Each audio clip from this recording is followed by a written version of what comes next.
దీంట్లో అయితే నేను పనగంటి కూర వేసానండి. దీంట్లో అయితే నేను పసుపులు వేరెక్కి వేసాను. సరే ఎలా వచ్చింది.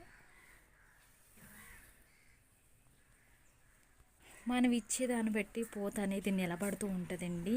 మనం నైట్ ఉంచుతాం కదా గంజిని కూడా మనం నిల్వ చేసుకొని ఉంటే మనకు క్రాప్ అనేది చాలా బాగా నిలబడుతూ ఉంటుంది.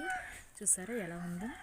చాలా అంటే చాలా క్రాప్ అయితే వచ్చిందండి. చూసారా, నేను పుల్లడి మజ్జిగ కూడా ఇస్తూ ఉంటాను చెప్పాను కదా. అలాగే గంజి బియ్యం కడిగిన కొడుగు ఉంటుంది, అవి నిలవేసి నేను స్ప్రే కింద కడుతూ ఉంటాను. దానివల్ల కూడా పూత అనేది బాగా నిలబడ్డది.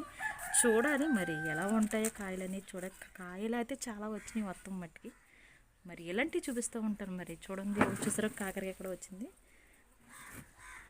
దీంట్లో అయితే నేను పనగంటి కూర వేసానండి. దీంట్లో అయితే నేను పసుపులు వేరెక్కి వేసాను. చూసారా ఎలా వచ్చింది.